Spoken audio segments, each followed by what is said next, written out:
10টি উপকারী দিক রয়েছে ইসলামী শাসন ব্যবস্থা কায়েম হলে পরে। 1 নাম্বার, তাহলে পরে বিচারের নামে অবিচার হওয়ার সুযোগ নাই। আমার ভাইয়েরা, আল্লাহর নবী সাল্লাল্লাহু আলাইহি ওয়াসাল্লাম যখন মদিনার রাষ্ট্র ক্ষমতায়, একজন নারী তিনি চুরি করেছেন। চুরি করার পরে চুরি করার অপরাধে তাকে গ্রেফতার করা হয়েছে। গ্রেফতার করা যখন তাকে হলো, গ্রেফতার করার পরে আল্লাহর নবীর সামনে তাকে নিয়ে আসা হলো। আল্লাহর নবী সাল্লাল্লাহু আলাইহি ওয়াসাল্লাম বললেন, শুনো রে, তার হাত কাটতে হবে, এটা আল্লাহর কোরআনের বিধান। চুরি করলে পরে হাত কেটে ফেলতে হবে। চোরের, সেই যে চোর, এটা সমাজের মধ্যে পরিচিতি লাভের জন্য একটা মাধ্যম। প্রথমবার চুরি করলে পরে ডান হাত কেটে দিবে, পরের বার চুরি করলে পরে বাম হাত কাটা যাবে। আমার ভাইয়েরা, এভাবে করে আল্লাহর কোরআনের আইন আমার নবী সাল্লাল্লাহু আলাইহি ওয়াসাল্লাম যখন বাস্তবায়ন করতে যাবেন, সাহাবায়ে কেরাম লক্ষ্য করে দেখছেন, আহারে, যেই মহিলার হাত কাটা হবে সেই মহিলা তো কুরাইশ বংশের। আমার নবী নিজেও কুরাইশ বংশের মানুষ, কুরাইশ বংশে আমার নবীর জন্ম। সাহাবীরা অবাক হয়ে গেল, ওগো আল্লাহর নবী, কুরাইশ বংশের একজন নারীর যদি হাত কেটে যায়, আপনিও যে বংশের, সেই বংশের মহিলা চুরি করেছে, এটা যদি দেশের মানুষ জানতে পারে, আপনাকে নিয়ে মানুষ হেয় প্রতিপন্ন করবে। আমার রাষ্ট্রে মনে হয় এটা এর আগে হয়নি। অস্ত্র মামলায় গ্রেফতার হওয়ার পরে ঢাকা থেকে ফোন দিয়েছে যে, এই তুমি কোন থানার ওসি, আমার লোক গ্রেফতার করলা কেন? বলে, স্যার, অস্ত্র সহ গ্রেফতার হয়েছে, তাকে সরাসরি অস্ত্র সহ তাকে পেয়েছে। ওই দিক থেকে বলে, অস্ত্র সহ ছেড়ে দাও। ঠিক কিনা?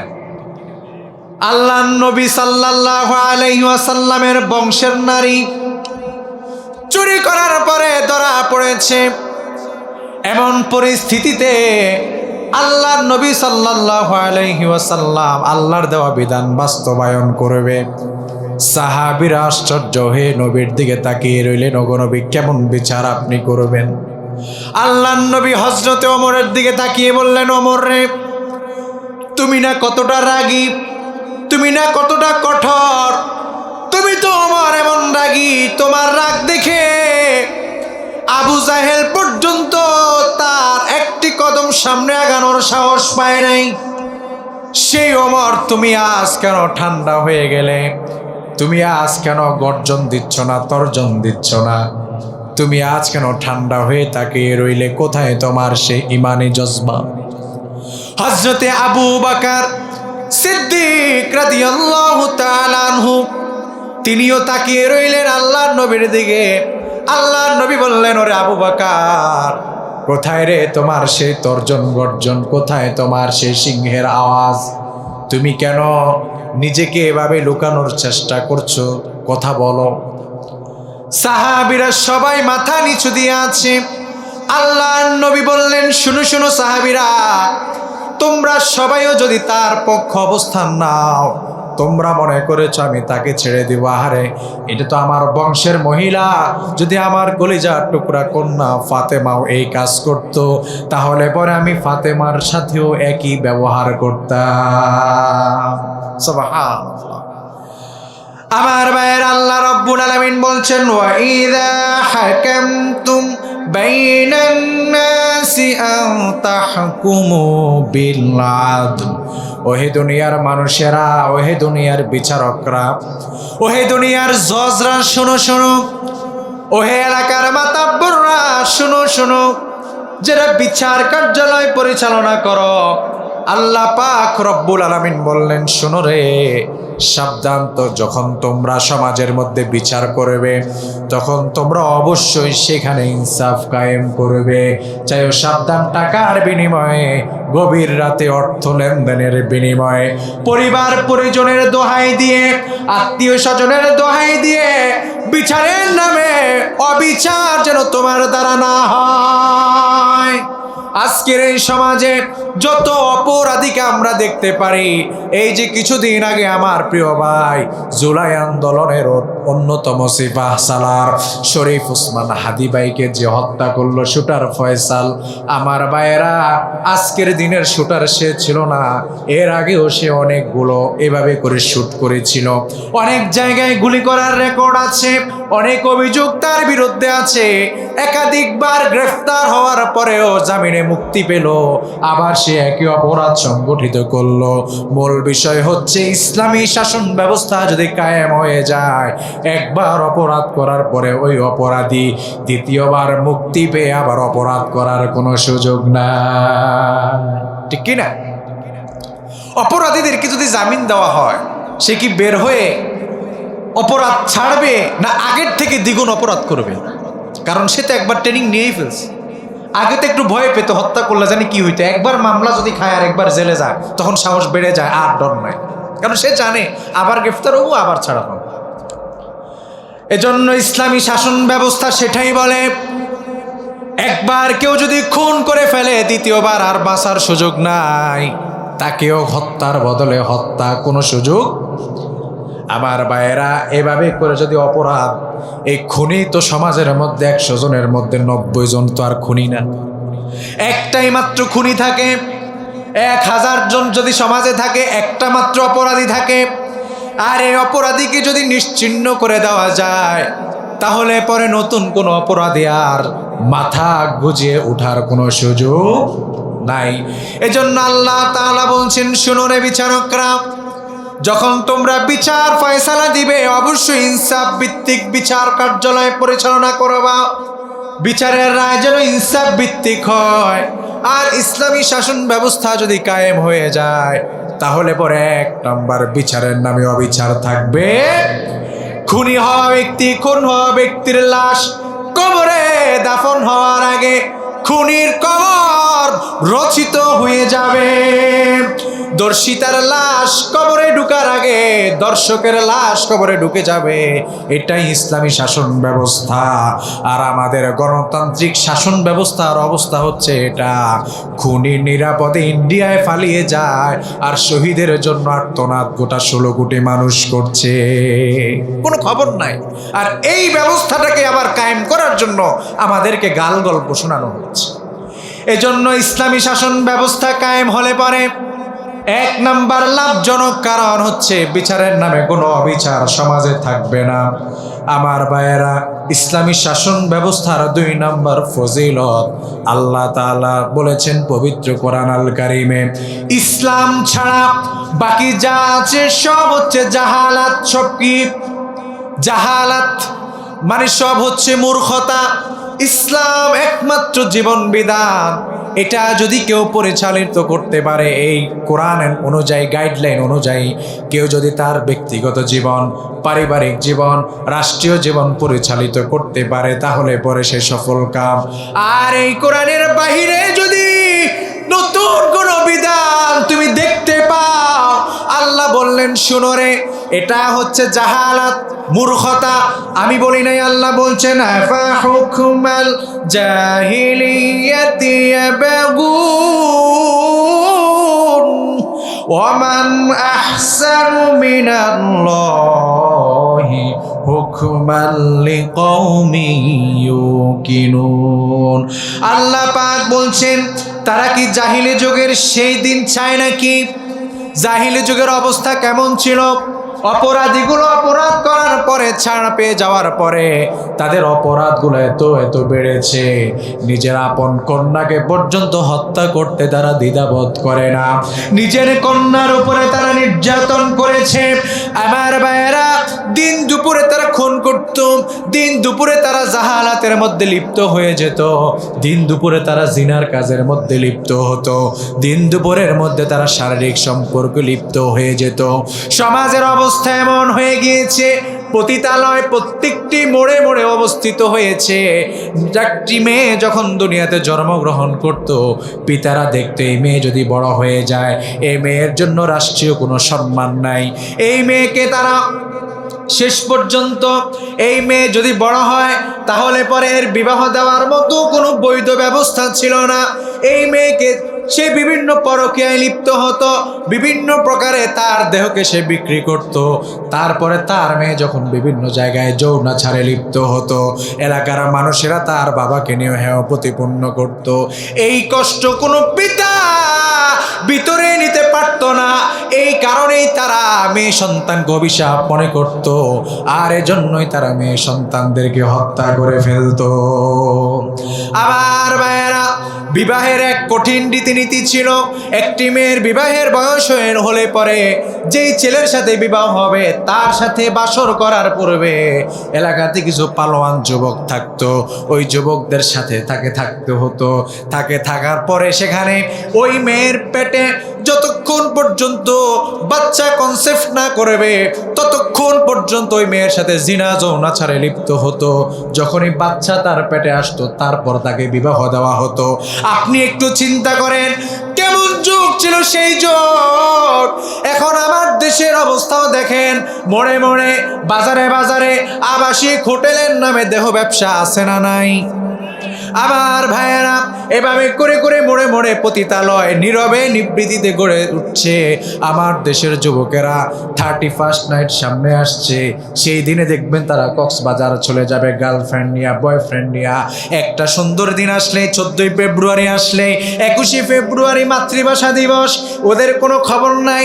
ওরা গার্লফ্রেন্ড বয়ফ্রেন্ড মিলে বের হয় যৌনাচারে লিপ্ত হওয়ার জন্য।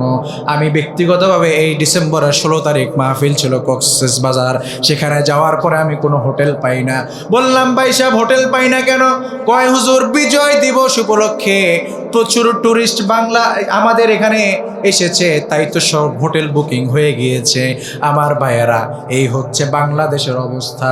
মোড়ে মোড়ে পতিতালয় গড়ে উঠছে, বয়ফ্রেন্ড গার্লফ্রেন্ড নামে পতিতাদের আড্ডাখানা হচ্ছে। এটা আমাদের দেশের বর্তমান অবস্থা। এরকম যুবক পাওয়া বড় মুশকিল। যেই যুবকের জীবনে কোনো মেয়ে নাই, প্রেম ভালোবাসা নাই, এরকম যুবক আজকাল পাওয়া বড় মুশকিল হয়ে গেছে। এরকম যুবতীও পাওয়া বড় মুশকিল হয়ে গেছে। ভালো সতী সাথী এবং কি কুমারী মেয়েও এখন পাওয়া যায় না। জাহালাতের দিকে আমরা ফিরে যাচ্ছি। আল্লাহর হাবিব আল্লাহ বলছেন, শুনো রে, তোমরা কি সেই জাহালাত চাও নাকি? এই জাহালাত তোমরা চাচ্ছ? আল্লাহ পাক রব্বুল আলামিন বলছেন, শুনো, বিশ্বাসীদের জন্য আল্লাহর বিধান যথেষ্ট।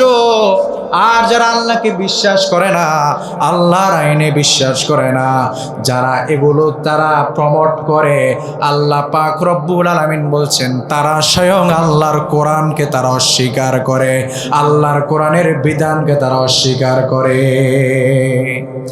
আমার ভাইয়ের জন্য ইসলামী বিধান ছাড়া বাকি যা আছে সব জাহালাত, সব মূর্খতা।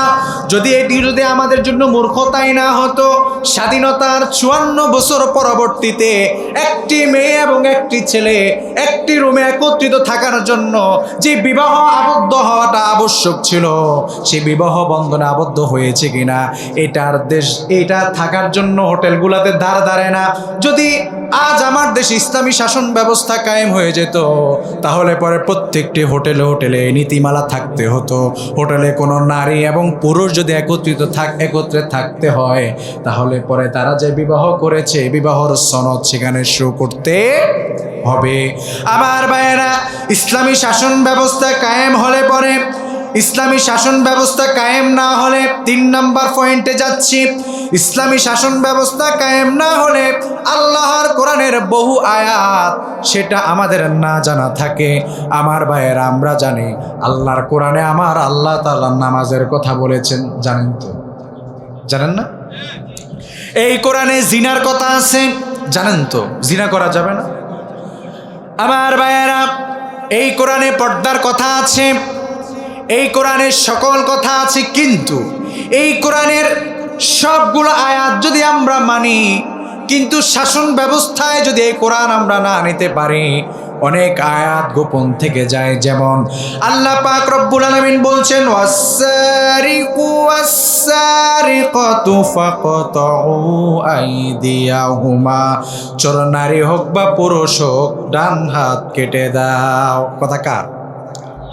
আল্লাহ বলছেন কি, চোর নারী হোক কিংবা পুরুষ হোক তার ডান হাত কেটে দাও আগে, দ্বিতীয়বার যদি আবার চুরি করে দ্বিতীয়বার ধরা পড়লে তার বাম হাত কেটে দাও।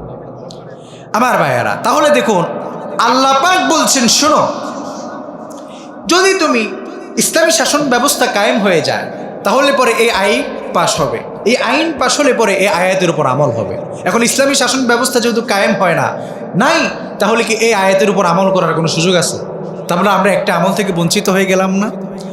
এরপরে শুনেন, জিনা যদি অবিবাহিত হয়, কোনো অবিবাহিত পুরুষ এবং নারী যদি জিনায় লিপ্ত হয়ে যায়, আল্লাহ তাআলা নবী সাল্লাল্লাহু আলাইহি ওয়াসাল্লাম তিনি যে বিধান নাজিল করলেন, তিনি যে বিধান আমাদের জন্য বললেন, আল্লাহ পাক রব্বুল আলামিন বললেন তাকে 80টা বেত্রাঘাত দাও।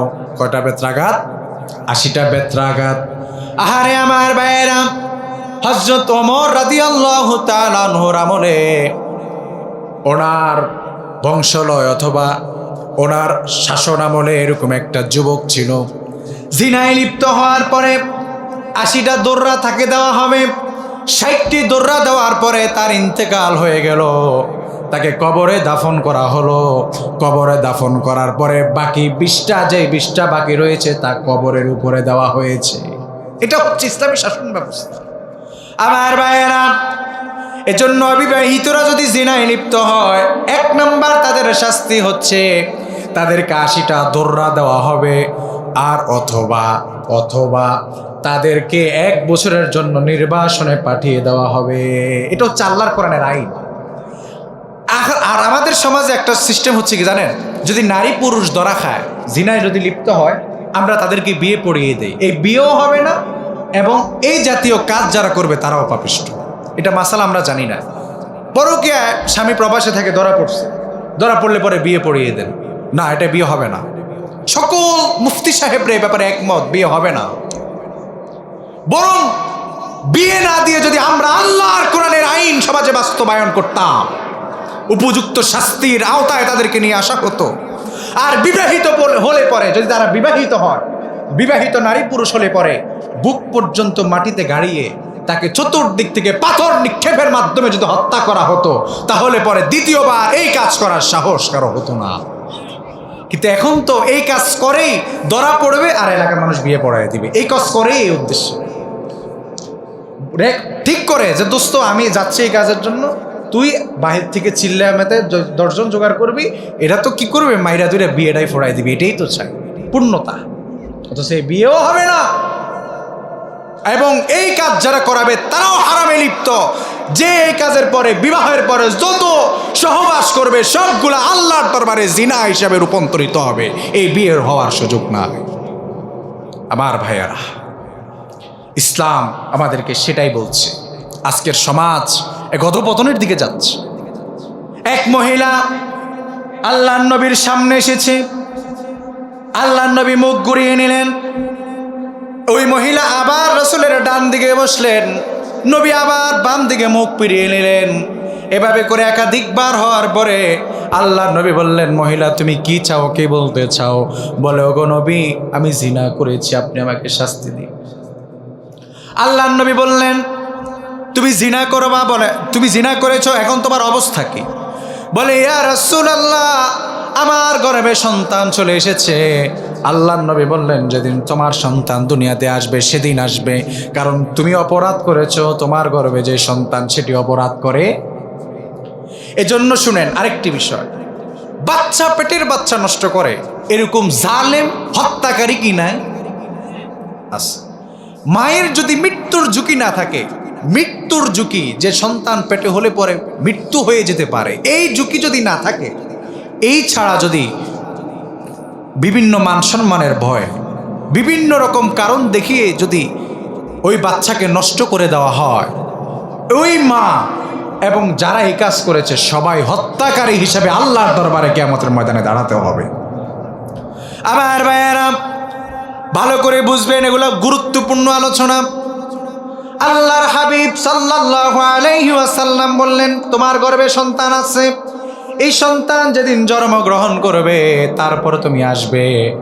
মহিলার গর্ভ থেকে সন্তান যেদিন প্রসব হয়েছে, মহিলা সন্তানকে নিয়ে আল্লাহর নবীর সামনে এসে উপস্থিত হয়েছে। সাউন্ড এরকম লড়াছড়া হলে হবে না ভাই, গলা যাবে গা। আমার আজকে রাতে আবার বয়ান করতে হবে, একটু গলার সাউন্ড ঠিক রাখেন। আমার ভাইয়েরা, আল্লাহর নবী সাল্লাল্লাহু আলাইহি ওয়াসাল্লাম ওই মহিলাকে বললেন, মহিলা রে, তুমি আরো 2 বছর তোমার সন্তানকে দুগ্ধ পান করাবা, এটা তোমার হক, আল্লাহর বিধান। 2 বছর দুগ্ধ পান করানোর পরে তুমি আবার তোমার এই সন্তানকে নিয়ে তুমি আমার দরবারে আসবে, তারপর তোমার বিচার হবে। মহিলা সন্তানকে নিয়ে বাড়িতে চলে গেল। 2 বছর সন্তানকে দুগ্ধ পান করিয়ে আবার আল্লাহর নবীর কাছে নিয়ে আসা হলো। সন্তান, আল্লাহর নবী সাল্লাল্লাহু আলাইহি ওয়াসাল্লাম সন্তানের জিম্মাদারি নিলেন। নেওয়ার পরে আল্লাহর নবী সাল্লাল্লাহু আলাইহি ওয়াসাল্লাম গর্ত খনন করলেন। মসজিদে নববীর সামনে বিচার অনুষ্ঠিত হবে। গর্ত খনন করে ওই মহিলাকে বুক পর্যন্ত গর্তের মধ্যে রাখা হলো। চতুর্পাশ দিয়ে মাটি দিয়ে ভরাট করা হলো। আর চতুর্দিক থেকে সাহাবীরা পাথর নিক্ষেপ করছে। আর মহিলাকে যখন পাথর নিক্ষেপ করছে, মহিলার শরীর থেকে একটু রক্ত একজন সাহাবীর গায়ে গিয়ে চিটকায় পড়লো। ওই সাহাবী বলল, আহ, নাপাক রক্ত আমার শরীরে লেগে গেল। আল্লাহর নবী বললেন, অসম্ভব সাহাবীরা, তোমরা চাও সাবধান, এই মহিলাকে নাপাক বলিও না। এই মহিলা, এই শাস্তি তার উপর যতক্ষণ পর্যন্ত না আরোপ হলো, ততক্ষণ পর্যন্ত এই মহিলা আল্লাহর দরবারে পাপিষ্ঠ ছিল। যেহেতু এই শাস্তির মাধ্যমে তার জীবন শেষ হয়ে যাচ্ছে, আর সে আল্লাহর ভয়ে, সে জানে দুনিয়ার কেউ দেখে নাই আমি জিনা করেছি, কেউ দেখে নাই, দুনিয়ার কেউ জানে না, দুনিয়ার মানুষ জানে না, বাবা জানে না, মা জানে না, ভাই জানে না, বন্ধু জানে না, কিন্তু যিনি দেখেছেন তিনি কে? সে আল্লাহ তো দেখেছেন। আল্লাহ পাক কিয়ামতের কঠিন ময়দানে দুনিয়ার সকল মানুষের সামনে যখন আমার এই কথাগুলো পাশ করে দিবে, আমার এই অপকর্মকে আল্লাহ যখন ফাঁস করে দিবে, তখন আমি কোথায় পালাবো? দুনিয়াতে যদি পাথর নিক্ষেপের মাধ্যমে শহীদ হয়ে যায়, কোনো আফসোস থাকবে না। কিয়ামতের কঠিন ময়দানে আমার মায়ের সামনে, বাবার সামনে যখন ফেরেশতারা আমার সন্তানের সামনে জিনাকার বলে বলে অপমানিত করবে, সেদিন আমি মা সহ্য করতে পারবো না। আল্লাহ আল্লাহর নবী বলেছেন, শুনো রে সাহাবীরা, এই শাস্তি যেহেতু সে পেয়ে গেছে, অতএব এখন তোমরা তাকে জাহান্নামী বলিও না, তোমরা তার ব্যাপারে আর খারাপ মন্তব্য করিও। আমার ভাইয়েরা, এজন্য ইসলামী শাসন ব্যবস্থা কায়েম না হলে পরে আল্লাহর কোরআনের অনেক আয়াত আমাদের না জানা, এই আয়াতগুলো না জানার কারণে আমরা মনে করি এই কোরআন শুধুমাত্র নামাজের কোরআন, এই কোরআন মসজিদে থাকবে, রমজান আসলে 1-2 খতম কোরআন শরীফ পড়ব। অথচ এই কোরআন শুধুমাত্র আমাদেরকে দেশ পরিচালনার গাইডলাইন দেয় নাই, এই কোরআন আমাদেরকে আন্তর্জাতিক পর্যায়ে দেশ কিভাবে পরিচালিত করতে হয়, এই কোরআন আমাদেরকে সেটিও শিক্ষা দিয়েছে। আমার ভাইয়েরা, কোরআন কায়েম হলে পরে, আল্লাহর কোরআন সমাজে যদি কায়েম হয়, রাষ্ট্রে যদি চলে যায়, রাষ্ট্রের ক্ষমতায় যদি আল্লাহর কোরআন যায়, তাহলে পরে 4 নম্বরে যে উপকারিতা রয়েছে, সকল ধর্মের মানুষ পূর্ণাঙ্গ স্বাধীনতা ফিরে পাবে। সকল ধর্মের মানুষ পূর্ণাঙ্গ স্বাধীনতা ফিরে পাবে। আপনারা হয়তো শুনেছেন, গত 2020 কিংবা 21 সালের কথা, কুমিল্লার কোনো এক পূজা মণ্ডপে আল্লাহর কোরআনকে মূর্তির পায়ে রাখা হয়েছে। শুনেছেন না? এটা নিয়ে অনেক মারামারি হয়েছে, অনেক দাঙ্গা হাঙ্গামা হয়েছে। আপনি একটু চিন্তা করেন, সিসি ক্যামেরা আছে পূজা মণ্ডপে, সরকার সিসি ক্যামেরা দিয়েছে, নিরাপত্তার জন্য আলাদা ফোর্স বাংলাদেশ পুলিশ বাহিনীকে সেখানে লাগিয়েছে, বিজিবি আনসার সহ তো এবার পূজা মণ্ডপগুলোতে পাহারা দিয়েছে। এমনকি আমাদের অনেক ইসলামী দলের ভাইয়েরা সেই পূজা মণ্ডপে গিয়ে তারা কি করেছে? পাহারা দিয়েছে। নিজের মসজিদ পাহারা দেওয়ার খবর নাই, পূজা মণ্ডপ পাহারা দিয়েছে। যাই হোক, সামনে যেহেতু নির্বাচন, ভোট তো কামাইতে হবে, ওদেরটাও লাগবে, এজন্য সেখানে গিয়ে উপস্থিত হয়েছে। আপনারা একটু চিন্তা করেন তো, ইসলামী শাসন ব্যবস্থা কায়েম হলে পরে সিসি ক্যামেরাও লাগবে না, সিসি ক্যামেরাও লাগবে না, বিশেষ কোনো ফোর্স লাগবে না। স্পষ্ট কথা, হিন্দুর বাড়িতে কোনো মুসলমান প্রবেশ করতে পারবা না।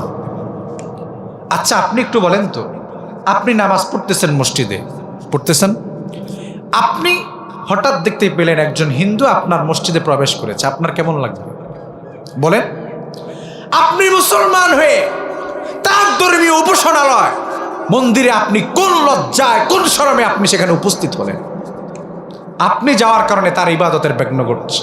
এটা তো পূজা মানে উৎসব না, এটা তার ধর্ম, এটা তার কর্ম, এটাই তার জন্য, সে এটার দ্বারা সে পরকালের স্বর্গের আশা করে। আপনি কেন মুসলমান হয়ে সেখানে উপস্থিত হয়ে তার ইবাদতের মধ্যে আপনি ডিস্টার্ব করছেন? আর আমার দেশে অনেক সেকুলার দল, তারা তখন স্লোগান নিয়ে হাজির হয়, ধর্ম যার যার উৎসব সভা। এই কথা যে সকল লোকদের মুখে শুনেন, ওই লোকগুলাই নীরবে নিবৃত্তিতে ধর্মে ধর্মে দাঙ্গা লাগানোর জন্য সবচেয়ে বেশি দায়ী। এক ধর্মের মসজিদে, এক ধর্মের উপাসনালয়ে আরেক ধর্মের মানুষ যদি অনুপ্রবেশ করে, সেখানেই তো দাঙ্গা লাগে। আর প্রত্যেক ধর্ম যার যার জায়গায় সে যদি থাকে, তাহলে পরে সেই জায়গায় কোনো রকম দাঙ্গা হাঙ্গা লাগার কোনো সুযোগ। আমি কি দাঙ্গা হাঙ্গামা করবো? আমার এখানে যখন অন্য কেউ ঢুকবে তখনই তো সমস্যা। তো মুসলমানের মসজিদে মুসলমান থাকবে, হিন্দুর মন্দিরে হিন্দু থাকবে, খ্রিস্টানের উপাসনালয় তারা থাকবে, পেগোটায় তারা তাদের উপাসনালয় তারা থাকবে।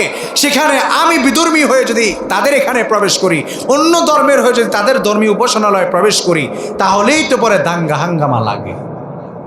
এজন্য আমার ভাইয়েরা, ইসলামী শাসন ব্যবস্থা যদি কায়েম হয়, সকল ধর্মের মানুষ তার নিজ নিজ ধর্মীয় স্বাধীনতা পেয়ে যাবে। আল্লাহ পাক রব্বুল আলামিন বলছেন, লা ইয়ানহাকুমুল্লাহু আনিল্লাযীনা লাম ইউকাতিলুকুম ফিদ্দীনি ওয়া লাম ইউখরিজুকুম মিন দিয়ারিকুম আন তাবাররুহুম ওয়া তুকসিতু ইলাইহিম ইন্নাল্লাহা ইউহিব্বুল মুকসিতিন। আল্লাহ পাক রব্বুল আলামিন বলছেন, শোনো রে, দিনের ব্যাপারে যারা তোমার সাথে যুদ্ধ করেনি, আল্লাহর দিনের ব্যাপারে যারা তোমার সাথে যুদ্ধে লিপ্ত হয়নি, আল্লাহ পাক বলছেন, এবং তোমাদেরকে নির্যাতন করে ঘর থেকে বিতাড়িত করেনি, তুমি তাদের প্রতি নম্র হও এবং তাদের প্রতি তুমি ন্যায় বিচার করো। আল্লাহ ন্যায় বিচারকে ভালোবাসেন। কথা কা আল্লাহ বলছেন, শোনো রে, যারা দিনের ব্যাপারে তোমার সাথে যুদ্ধ করেনি, মানে আপনার এলাকার হিন্দুরা কি কোনোদিন আপনার সাথে ধর্ম নিয়ে, আল্লাহর দিন নিয়ে যুদ্ধ লিপ্ত হয়েছে? বলেন, হয়নি। এবং কি তোমাকে নির্যাতন করে তোমাকে তোমার ঘর থেকেও বের করে দেয়নি। যদি তারা যুদ্ধে বিদ্রোহে লিপ্ত হয়, তোমাকে আঘাত করে, তাহলে তুমি কি আবার বসে থাকবা না? তখন তুমি প্রতি আঘাত করবে। তবে মুসলমান আগে আঘাত করে না, মুসলমান আগে আঘাতের শিকার হয়, পরে প্রতি আঘাত করে। এটাকেই বলে জিহাদ। জিহাদ মানে যাই আমার এটা লওয়া না। অনেকে এটার ব্যাখ্যা করে যে যাও কতল করে দাও পিছন দিয়া, না, এটা জিহাদ নয়। জিহাদ হচ্ছে আপনি আপনার অধিকার আদায়ের জন্য সর্বাত্মক সর্বশেষ চেষ্টার নাম হচ্ছে জিহাদ। আপনি মুখে বলবেন, বাবা এটা করিও না, সে মানল না। আপনি তাকে বিভিন্নভাবে পরামর্শ দিলেন, বাবা এটা করিও না, সে মানল না। আপনি সমঝোতায় বসছেন, যে সমঝোতায় আপনার সাথে সমঝোতায় স্বাক্ষর সে করলো না, সে আপনার সাথে সমঝোতায় লিপ্ত হলো না, সে আপনাকে তার বিনিময় আপনার সাথে সে যুদ্ধ করতে চায়, আপনাকে আঘাত করতে চায়। হ্যাঁ, তার আঘাত থেকে বাঁচার জন্য আপনি আপনার অধিকার আদায়ের জন্য সর্বোচ্চ চেষ্টার নাম জিহাদ।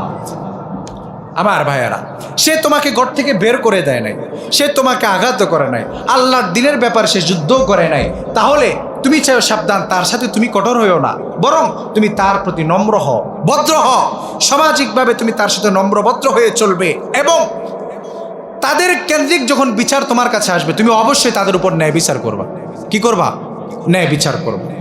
একদিন আল্লাহর নবীর দরবারে একজন ইহুদি এবং একজন মুসলমান বাদী হয়ে আল্লাহর নবীর কাছে বিচারের জন্য এসেছে। বলছে, ইয়া রাসূলুল্লাহ, বিচারের জন্য। আমার জায়গা আপনার মুসলমান, ইহুদি বিচার দিচ্ছে ইয়া রাসূলুল্লাহ, আমার জায়গা আমার রাস্তা, এই যে আমার প্রতিবেশী মুসলমান দখল করে নিয়েছে, আপনি একটু বিচার করে দেন। আল্লাহর নবী সাল্লাল্লাহু আলাইহি ওয়াসাল্লামের কাছে যখন বিচার এসেছে, আল্লাহর নবী রায় দিলেন মুসলমানের বিপক্ষে, ইহুদির পক্ষে। ইহুদির পক্ষে বিচার রায় দিয়েছেন, আর মুসলমানের বিরুদ্ধে বিচার রায় গিয়েছে। ইহুদিকে আল্লাহ নবী সাল্লাল্লাহু আলাইহি সাল্লাম মুসলমানকে বললেন, জায়গা ছেড়ে দাও, রাস্তা ক্লিয়ার করে দাও, এটা তার যাতায়াতের পথ, তুমি এটা বাধা দিও না। মুসলমান বেটায় চিন্তা করলো, নবী আমার এত ভালোবাসি, কি বিচারটা করলো, উনি ইহুদির পক্ষে রায় দিল, এটা তো ওনার সহ্য হয় না। চলে গেল হযরত ওমরের কাছে। ওমর বললেন, কে তুমি? বলে, এসেছি তোমার কাছে একটা বিচারের সানি করার জন্য, তুমি একটু চেক দেখো তো, তুমি তো আল্লাহ নবীর খুব কাছের মানুষ। ওমর তো তখন খলিফা না, ওমর তখন আল্লাহ নবীর সাহাবী। রাষ্ট্রনায়ক কে? আল্লাহ নবী। মদিনাতে আল্লাহ রাসূল 10 বছর রাষ্ট্রনায়ক ছিলেন, এটা আমরা জানি না। কত বছর রাষ্ট্রনায়ক ছিলেন নবী? 10 বছর আল্লাহ নবী রাষ্ট্রনায়ক ছিলেন। তখন আল্লাহ নবী প্রধানমন্ত্রী, ওমর তখন আল্লাহ নবীর সহকারী। সে গিয়ে বলছে, ওমর তুমি তো আল্লাহ নবীর খুব কাছের মানুষ, আল্লাহ নবী একটি বিচার করেছে, বিচারের রায় দিয়েছে আমার বিরুদ্ধে আর ইহুদির পক্ষে, তুমি একটু চিন্তা করো তো, আমি মুসলমান, তিনি নবী, আল্লাহ নবী, কিন্তু বিচারটা আমার বিরুদ্ধে কেমনে দিল, রায়টা আমার বিরুদ্ধে কেমনে দিল? হযরত ওমর বলল, তুমি আবার বলো তো বিচারটি কে করেছে? তিনি বললেন, বিচারটি আল্লাহ নবী সাল্লাল্লাহু আলাইহি ওয়াসাল্লাম করেছেন। হযরত ওমর আর 1 মিনিটের জন্য দাঁড়িয়ে রইলেন না, তিনি ঘরের ভিতরে ঢুকলেন। ঘরের ভিতরে ঢুকে তরবারি নিলেন, বন্ধ তরবারি খুললেন, এক কোফে মুসলমানের কল্লাটা তার শরীর থেকে আলাদা করে দিয়েছে। বলে, বেটা, এমন একজন বিচার করে দিয়েছেন, তার বিচারের উপর বুঝে আবার সানি করার ক্ষমতা আমি ওমরের আছে। আল্লাহু আকবার। এটা হচ্ছেন সেই নবীর বিচার। মুসলমান হিন্দু বিধর্মীদের ব্যাপারে ইসলাম কেমন ধর্ম, ইসলাম কেমন বিচার কার্যালয় পরিচালনার জন্য আমাদেরকে বলছে। ইসলাম বলছে, দেখো, অপরাধী যদি মুসলমান হয় আর নিরপরাধ যদি বিধর্মীয় হয়, সাবধান, তোমার রায় যেন তোমার ভাইয়ের বিরুদ্ধে যায়। আমার ভাইয়েরা, ধর্মের নামে, দলের নামে নিজের পক্ষে রায় নেওয়ার কোনো সুযোগ নাই। এজন্য ইসলামী শাসন ব্যবস্থা কায়েম হলে পরে 4 নাম্বার যে ফজিলত পাওয়া যায়, 4 নাম্বারে যে উপকারিতা, সেটা হচ্ছে বিধর্মীরা তাদের সকল ধর্মের পূর্ণাঙ্গ স্বাধীনতা পেয়ে যাবে। এর উপাসনালয় মুসলিম প্রবেশ করা নিষেধ, আবার মুসলিমদের উপাসনালয় কোনো বিধর্মী প্রবেশ করা নিষেধ। এভাবে করে প্রত্যেক ধর্ম যে যার মতো করে নিজে নিজেই পালন করবে, ধর্ম যার যার, উৎসব সবার, এটা এরকম স্লোগান দিয়ে দাঙ্গা হাঙ্গামা লাগার কোনো সুযোগ নাই। আবার ভাইয়েরা, ইসলামী শাসন ব্যবস্থা কায়েম হলে পরে 5 নম্বরে যে সুযোগ সুবিধা আপনারা পেয়ে যাবেন, সেটা হচ্ছে সকলে তার মতামত স্বাধীনভাবে পেশ করতে পারবে, সকলে তার স্বাধীনভাবে তার বক্তব্য মানুষের সামনে তুলে ধরতে পারবে। আমার ভাইয়েরা, ইসলাম কেমন, আল্লাহর দ্বীন কেমন, আমরা তো একটু চিন্তাও করি না। সকল মানুষ তার বাক স্বাধীনতা পাবে। কোনো ব্যক্তি সরকারের সমালোচনা করার কারণে তাকে জেলে বন্দি করা হবে না।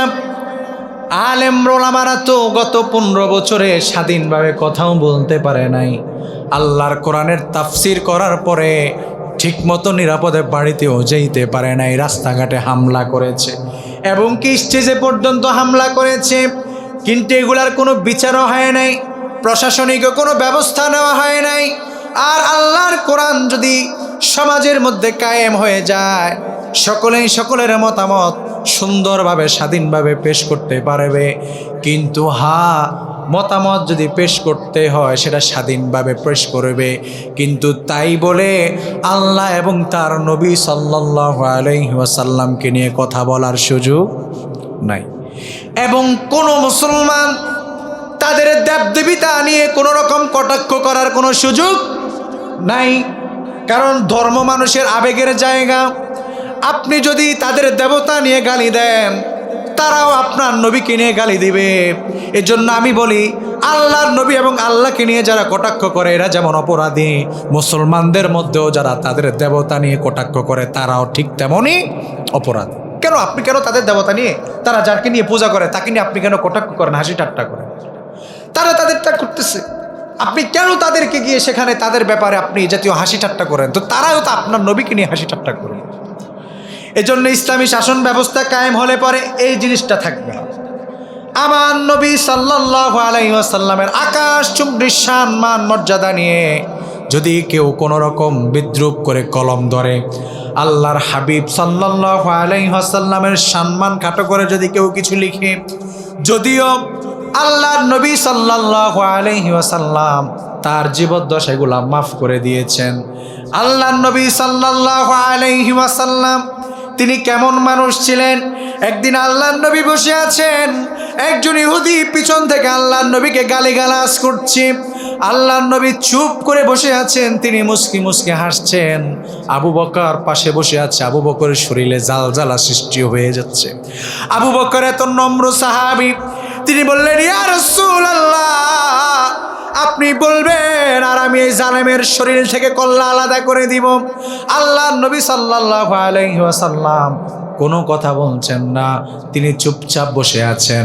আমার ভাইয়েরা, এক পর্যায়ে আল্লাহর নবী সাল্লাল্লাহু আলাইহি ওয়াসাল্লাম দেখতে পেলেন আবু বকর লাফ মেরে উঠে তার কথার প্রতি উত্তর করলেন, এই জালেম, আর একটা গালি যদি তুই আমার নবীকে দেস, তোকে 1 মিনিটও জিন্দা রাখবো না। ওই ইহুদি এই অবস্থা দেখে আর আল্লাহর নবীর শানে একটু বেয়াদবি করার সাহস পেল না, সে তা না করে চুপসে গেল, আর কোনো কথা সে বলল না। আমার ভাইয়েরা, আল্লাহর নবী সাল্লাল্লাহু আলাইহি ওয়াসাল্লামের দিকে আবু বকর লক্ষ্য করলো, আল্লাহর নবীর চেহারাটা মলিন হয়ে গেছে, আল্লাহর নবীর চেহারাটা অন্ধকার হয়ে গেছে। আল্লাহর নবী কিছুটা আতঙ্কিত হয়ে গেলেন, আশ্চর্যান্বিত হয়ে গেলেন। সাহাবী আবু বকর বললেন, ইয়া রাসূলুল্লাহ, এতক্ষণ পর্যন্ত আপনাকে গালি দিচ্ছে, আপনি মুস্কে মুস্কে হাসতেছেন, আপনার চেহারায় কোনো মলিনের বাস দেখলাম না। আর এখন ওই ইহুদি আপনার গালি যখন দিচ্ছে, আমি আবু বকর প্রতিবাদ করার কারণে আপনার চেহারা কেন অন্ধকার হয়ে গেল, আপনার চেহারার রং কেন পরিবর্তন হয়ে গেল? আল্লাহর নবী বললেন, শোনো, আজ আবু বকর তোমাকে একটা কথা বলে দেই, কেউ যদি গালি দেয়, আমি যদি আপনার মাকে নিয়ে গালি দেই, মূলত আমি আপনার মাকে গালি দেই না, আমি আমার নিজের মাকেই গালি দেই। আল্লাহর নবী বললেন, শোনো রে, কেউ যদি তোমাকে গালি দেয়, সে তো মূলত তোমাকে গালি দিচ্ছে না, সে নিজের মাকে, সে নিজের বাবাকে গালি দেয়। আল্লাহর নবী বললেন, সে যখন আমাকে গালিগালাজ করছে আমার গায়ে একটুও লাগছে না, বরং সে তো তার নিজেকে গালিগালাজ করছে। আর তুমি যখন প্রতিবাদ করলে, তখন তুমি তাকে তার স্বাধীনতায় হস্তক্ষেপ করলে, তুমি তার মুখের কথার মধ্যে তুমি হস্তক্ষেপ করলে, অতএব তুমি তার ব্যাপারে কেন এই সিদ্ধান্ত নিতে গেলে? আল্লাহর নবী সাল্লাল্লাহু আলাইহি ওয়াসাল্লামের বিরুদ্ধে এক দুষ্ট কবি বিভিন্ন রকম কুৎসা রটনা করে করে করে করে বিভিন্ন প্রকার কবিতা মদিনার অলিতে গলিতে ঝুলিয়ে দিয়েছে। একজন সাহাবী দেখে বললেন, ইয়া রাসূলুল্লাহ, আপনার বিরুদ্ধে এভাবে করে করে কবিতা লিখতেছে, তার ব্যাপারে আপনার সিদ্ধান্ত কি? আল্লাহর নবী তো চাইলে বলতে পারতেন, তাকে ধরে নে, তাকে ধরে নিয়ে খুন কর, তাকে ধরে নিয়ে আগুনে পোড়া। আল্লাহর নবী কি চাইলে বলতে পারতেন না? আপনারা দেখছেন কিছুদিন আগে ময়মনসিংহে একজন যুবককে, হিন্দু যুবক, তাকে ধরে পুড়িয়ে ফেলা হয়েছে, সে নাকি আল্লাহর নবীর ইজ্জত নিয়ে কটাক্ষ করেছে। আমার ভাইয়েরা, আল্লাহর নবীর ইজ্জত নিয়ে যদি কেউ কটাক্ষ করে, তার ব্যাপারে শাস্তি আমরাও চাই, কিন্তু তাকে শাস্তি দেওয়ার দায়িত্ব আল্লাহ আমারে দেয় নাই, তাকে শাস্তি দিবে রাষ্ট্র এবং সরকার, আমাকে পুড়িয়ে ফেলার অধিকার আল্লাহ আমাকে দেয় নাই, এটা রাষ্ট্রের দায়িত্ব। চিন্তা করেন, মানুষের মানুষত্ব কত নিচে নেমেছে। একটারে পিটাইয়া মারলাম, আবার তারা আগুনে ধরায়। আমি সরকারকে স্পষ্ট ভাষায় বলছি, সবগুলোকে গ্রেফতার করা হোক। এটা একটাও আল্লাহর নবীর উম্মত নয়, এগুলা সবগুলা মব সৃষ্টি করে একজন নিরীহ হিন্দু মুসলমানকে হত্যার মাধ্যমে মুসলমান এবং হিন্দুর মধ্যে দাঙ্গা লাগানোর এক অপচেষ্টা চালিয়েছে। এরা মুসলমানের বন্ধু নয়। আল্লাহ নবী আমাদেরকে এগুলো শিখায় নাই। কেউ যদি আল্লাহ নবীকে নিয়ে কটাক্ষ করে, তাকে ধরে নিয়ে আমরা রাষ্ট্রের কাছে সুপর্দ করব, তাকে কেন আঘাত করার দায়িত্ব এটা আমার নয়। আল্লাহ নবীর এই ইয়াটা আমাকে দেয় না, এই ক্ষমতা আল্লাহ তাআলা আমাকে দেয় নাই। কিন্তু রাষ্ট্র এবং সরকারকে এই ব্যাপারে সতর্ক থাকতে হবে। রাষ্ট্র এবং সরকার এখনো পর্যন্ত বাংলাদেশে বিভিন্ন উন্নত রাষ্ট্রে, সেকুলার রাষ্ট্র, নাস্তিক রাষ্ট্র হিসেবে আমরা যাদেরকে চিনি, আর আমি ব্রাজিলের মতো রাষ্ট্রে এখনো পর্যন্ত ব্লাসফেমি আইন আছে, ধর্ম অবমাননার আইন আছে, আর আমার দেশে নাই। একটা মুসলমান 95% মুসলমানের রাষ্ট্রে এখনো পর্যন্ত ধর্ম অবমাননার কোনো আইন নেই। আমার ভাইয়েরা, আল্লাহ নবীর ইজ্জত নিয়ে যদি কটাক্ষ করে তার জন্য সর্বোচ্চ শাস্তি মৃত্যুদণ্ড, এটা সরকার কায়েম করবে, এটা দায়িত্ব আমার না।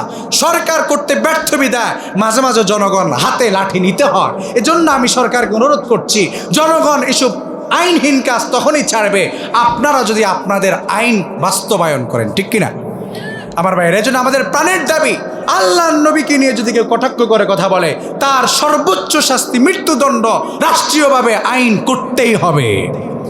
কারো যদি আল্লাহ নবীর সম্মান এবং আল্লাহর শান নিয়ে ছোট করা, এটা যদি তার মুখের বাকের স্বাধীনতা হয়, তার কল্লা মুসলমানদের রাষ্ট্রের হাতে চলে যাবে, এটা রাষ্ট্রের স্বাধীনতা।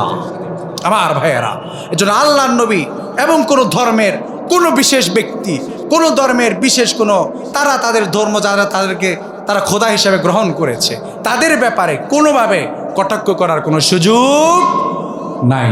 আল্লাহ তাআলা আমাদেরকে দেন নাই।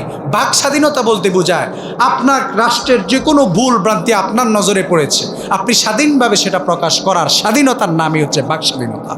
আপনি একজন দেশের জনগণ হিসাবে এটাই আপনার স্বাধীনতা। কিন্তু এর অপরাধে আপনাকে গ্রেফতার করবে না ইসলামী শাসন ব্যবস্থা যদি কায়েম হয়।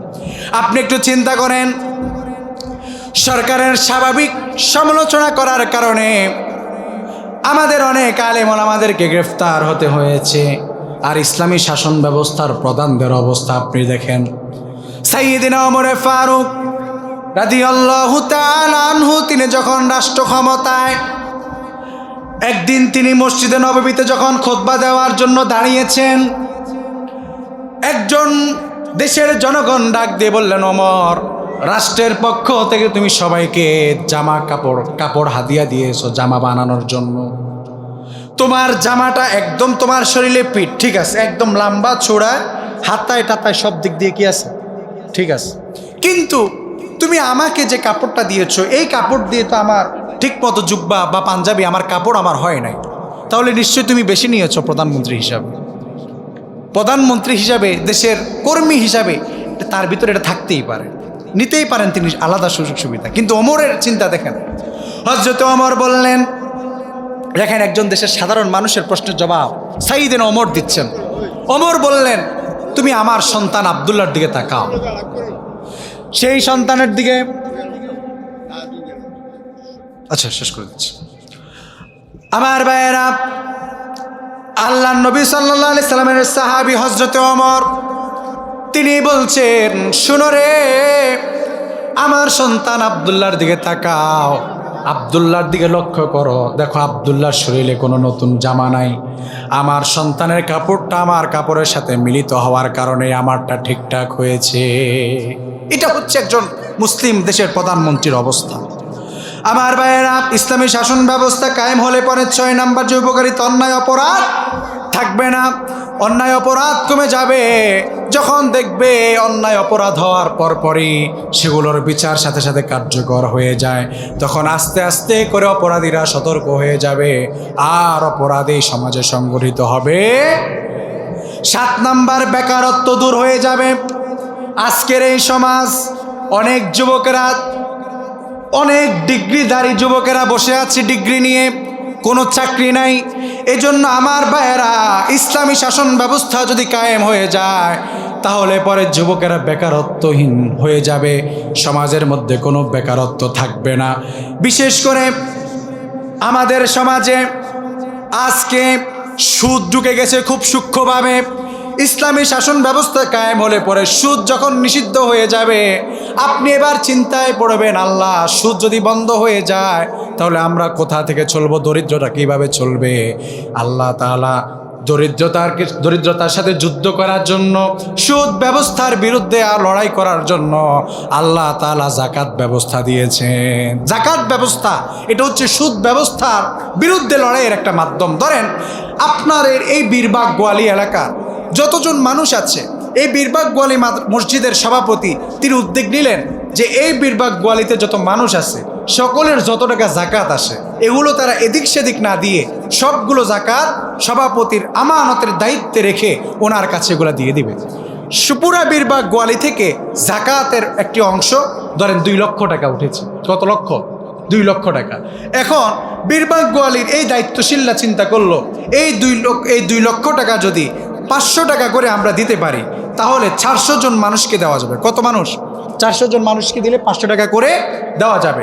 কিন্তু তারা চিন্তা করছে না, আমরা 500 টাকা করে দিব না, আমরা আমাদের বীরভাগে কতজন গরিব আছে, অসহায় আছে, 4 জনকে দেখে দেখে 50,000 করে দিয়ে দিল। কত করে? 50,000 করে। এবং তাদেরকে টাকা দিয়ে দিল না, 50,000 টাকা একটা সেলাই মেশিন অথবা একটা গরু এভাবে করে তাদেরকে কিনে দিল। তাহলে পরে 1 বছর পরে যে দরিদ্রের হারে তারা ছিল সেটা আর থাকবেই। আপনি যদি 2-3 হাজার টাকা 50 টাকা 60 টাকা করে দিচ্ছেন, এটা তো তার দৈনিক বাজার খরচেই শেষ হয়ে যায়। এটা দিয়ে সে কী করবে? এজন্য ইসলামী শাসন ব্যবস্থা কায়েম হলে পরে 7 নাম্বার বেকারত্ব থাকবে না। আর ইসলামী শাসন ব্যবস্থা কায়েম হলে পরে যেভাবে এখন আইন মন্ত্রণালয় আছে, অর্থ মন্ত্রণালয় আছে, বাংলাদেশে বিভিন্ন মন্ত্রণালয় আছে, পররাষ্ট্র মন্ত্রণালয় আছে, তখন একটা জাকাত মন্ত্রণালয় থাকবে। এবং এই মন্ত্রণালয়ের দায়িত্ব হচ্ছে দেশের সকল মানুষের সব জাকাত এই জাকাত মন্ত্রণালয়ে জমা হবে। এতিমখানার বাচ্চারা তখন আর লিফলেট পোস্টার নিয়ে নিয়ে আপনাদের দরবারে ঘুরতে হবে না, চাউলের অবস্থা কাঁধে নিয়ে নিয়ে আর ঘুরতে হবে না। রাষ্ট্রের কাছে জাকাত জমা হবে, রাষ্ট্র দেখে দেখে দেখে দেখে দেখে দেখে এইভাবে করে জাকাত দিবে। তারা যাদেরকে উপযুক্ত মনে করে অডিটের মাধ্যমে তারা এই জাকাত পৌঁছে দিবে আমার ভাইয়েরা। আর এইভাবে করে ওমর ইবনে আব্দুল আজিজ রহমতুল্লাহ আলাইহি একজন মুসলিম ইতিহাসের একজন ঐতিহাসিক শাসকের নাম, তিনি এই কাজটি করেছেন। তিনার আমলে এমন অবস্থা হয়েছে যে একজন ব্যক্তি কেমন খুঁজে পাওয়া যেত না যাকে তিনি জাকাত দিবেন। সুবহানাল্লাহ। আমার ভাইয়েরা, 8 নাম্বার ইসলামী শাসন ব্যবস্থা কায়েম হলে পরে আল্লাহর ভয় শাসকের ভিতরে থাকবে। শাসনের কাজে যতজন মানুষ নিয়োজিত থাকবে, প্রধানমন্ত্রী থেকে ওয়ার্ডের মেম্বার পর্যন্ত সবার ভিতরে আল্লাহর ভয় কাজ করবে। আল্লাহ রাব্বুল আলামিন বললেন, হুয়াল্লাযী আরসালা রাসূলাহু বিল হুদা ওয়া দীনিল হাক্কি লিইয়ুযহিরাহু আলাদ দ্বীনি কুল্লি ওয়ালাউ কারিহাল মুশরিকুন। আল্লাহ রাব্বুল আলামিন বললেন, শোনো রে, এটা আমি 9 নাম্বার পয়েন্টে চলে গিয়েছি। ইসলাম ক্ষমতায় নেওয়া এটা সকল নবীদের সুন্নত। এবং কি আমার নবী তিনিও যখন আল্লাহর কোরআন হাতে পেয়ে গেলেন, এবার আল্লাহ তাআলা তার নবীকে ঘোষণা দিচ্ছেন, ওগো নবী, আমি আপনাকে সত্য দিন নিয়ে পাঠিয়েছি হেদায়েত সহকারে। আপনার দায়িত্ব হচ্ছে সকল বিধানের উপরে এই কোরআনকে আপনি রাষ্ট্রীয় ক্ষমতায় নিয়ে যাবেন। এটা নবী আপনার দায়িত্ব। তাহলে সকল নবীদের সুন্নাহ হচ্ছে এই কোরআনকে রাষ্ট্রীয় ক্ষমতা নিয়ে যাওয়া। আমার ভাইরা, কোনো নবী দাড়ির জন্য মাইর খায় নাই, কোনো নবী টুপির জন্য মাইর খায় নাই, কোনো নবী জামার জন্য মাইর খায় নাই। যত নবী নির্যাতনে নিষ্পেষিত হয়েছে সকল নবীরা শুধুমাত্র এই কোরআনকে রাষ্ট্রীয় ক্ষমতায় নেওয়ার কথা যখনই বলেছে তখনই নবীদের উপর আক্রমণ হয়েছে। আমার ভাইয়েরা, এজন্য আসুন আমরা নিজেকে পরিবর্তন করি। 10 নম্বর ইসলামী শাসন ব্যবস্থা কেন কায়েম করব? ইসলামী শাসন ব্যবস্থা এজন্যই কায়েম করব, জমিনের মালিককে বলেন না, শেষ তো আলোচনা শেষ। জমিনের মালিককে? জমিনের মালিক আল্লাহ। আসমানের মালিক আল্লাহ বললেন, আলা লাহুল খালকু ওয়াল আমর, জমিন আমার, আইন চলবে আমার। কেননা আপনি যখন বাজার থেকে একটা ফোন কিনলেন, এই ফোনটা আপনি কিনলেন, এখন আপনি চিন্তা করলেন কোম্পানি যে সিস্টেমে মোবাইল বানিয়েছে আমি এই সিস্টেমে মোবাইল চালাবো না, আমি আমার নিজের মন গড়াভাবে এই মোবাইল পরিচালিত করব। আপনি বলুন তো এই মোবাইলকে আপনার পক্ষে চালানো সম্ভব? সম্ভব না। তার বলে কোম্পানি যে মোবাইল তৈরি করলো, কোম্পানি এটার সাথে একটা ক্যাটালগ দিয়ে দিয়েছে। দুনিয়ার যেটা আবিষ্কার করেছে তার সাথে একটা ক্যাটালগ দিয়ে দিয়েছে। এই ক্যাটালগ অনুযায়ী, এই সিস্টেম অনুযায়ী, এই নিয়ম অনুযায়ী আপনি তার ওই জিনিসটা, ওই পণ্যটা আপনি চালাবেন, ব্যবহার করবেন। তাহলে জমিন সৃষ্টি করেছেন আল্লাহ, আসমান সৃষ্টি করেছেন আল্লাহ, মানুষ সৃষ্টি করেছেন আল্লাহ। তাহলে ওই আল্লাহ একটা ক্যাটালগ দিয়েছেন, সেই ক্যাটালগের নাম কি? বলুন না, সেই ক্যাটালগের নাম কি? কোরআন। এই কোরআন দিয়ে যদি এই সমাজ পরিচালিত করি তাহলে পরে দেশে সুশাসন ফিরবে, দেশের মধ্যে শান্তি নেমে আসবে। আর এই কোরআনের বাহিরে যদি অন্য কিছু দিয়ে আমরা দেশ পরিচালনার কথা চিন্তা করি তাহলে পরে মানুষ পদে পদে বিপদে নিমজ্জিত হবে, খুন হবে, গুম হবে, দর্শন হবে, সমাজের মানুষগুলোর অনিরাপদ থাকবে, কিন্তু শান্তি কোনোদিন আমাদেরকে গ্রাস করতে পারবে। আসুন আমরা সকলে নিজেকে পরিবর্তন করি। যে কথাগুলো এই অল্প সময়ের মধ্যে বললাম, আল্লাহ তাআলা উক্ত কথাগুলো আমাদের প্রত্যেককে আমল করার তৌফিক দান করুক।